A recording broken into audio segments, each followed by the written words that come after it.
بيعملها دي. والنبي يا ست صفية ما انا عارفه اقول لك ايه، يا دي الكسوف يا ربي. شوفي بقى لو كان ابو ليلى عارف كان عامل ايه.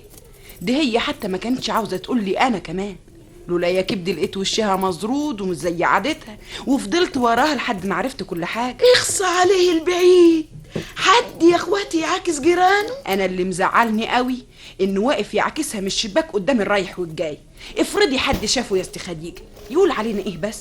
وحياتك الحكايه دي ما انا مفوتاها ابدا، بس اما يرجع يا ست صفيه ان ما بهدلته وخليت اللي ما يشتري يتفرج عليه. دي ليلى يا اختي زي اخته، يعني هو الا حقه لما يشوف حد يعاكسها يمنعه. والنبي يا ست صفيه الواد ده مش عارفه جراله ايه. بس بالهواده يا اختي، بالهواده، ما تكسريش بخاطره ابدا. ما كسرش بخاطره، ده انا هكسر رقبته. شوف يا اختي الواد وخيبته، طب يتشطر واحنا نخطبها له. ولا ما ترضوش بينا يا ست صفية؟ يا خبر، واحنا في ديك الساعة يا ست خديجة.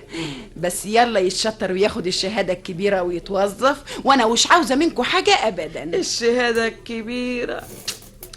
والنبي تسكتي يا ست صفية، اسكتي بس. ليه يا ست خديجة كفل الشر؟ الواد تعبني قوي، ما بيذاكرش خالص، وان قعد يا اختي يذاكر تبص تلاقيه سرحان، ما تعرفيش في ايه يا اختي.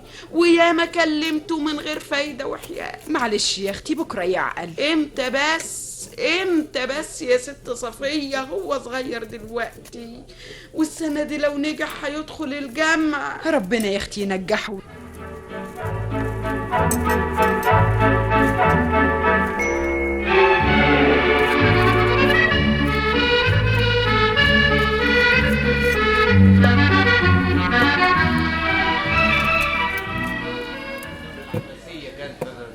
الدولة العباسية كانت. جلوس، اتفضلوا استريحوا.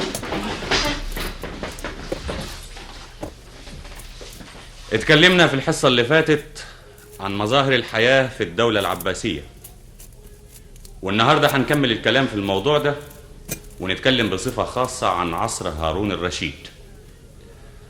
قلنا إن مظاهر الترف اللي تفشت في الدولة العباسية كان لها جذورها في أرض فارس، اللي اعتمدت الحركة العباسية على تأييد أهلها واستعانت برجالها للانقضاض على الحكم الأموي. وبلغ هذا الترف أقصاه أيام حكم هارون الرشيد، اللي تعتبر فترة حكمه العصر الذهبي للدولة العباسية. مفهوم؟ ازغد اللي جنبك ده يا فهمي. أيوة مدحت، ازغده قوي.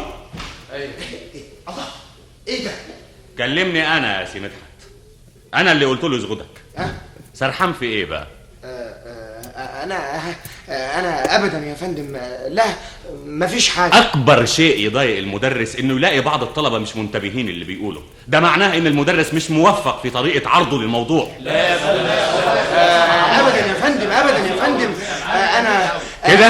أنا متتبع حضرتك خالص. طب تقدر تقول لي كنت بقول إيه؟ كنت بتقول كنت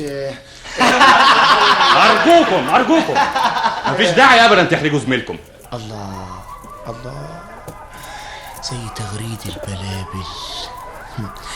مش كلام ست ليلى اللي زي الدبش، ويتقفل الشباك في وشي كمان. ساعتها هي اللي هتترجاني، هي اللي هتجري ورايا، هي اللي هتتمرمغ تحت رجليا.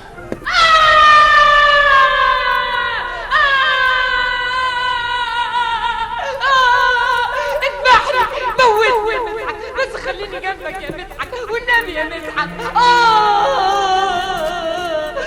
يا مدحت والنبي يا مدحت.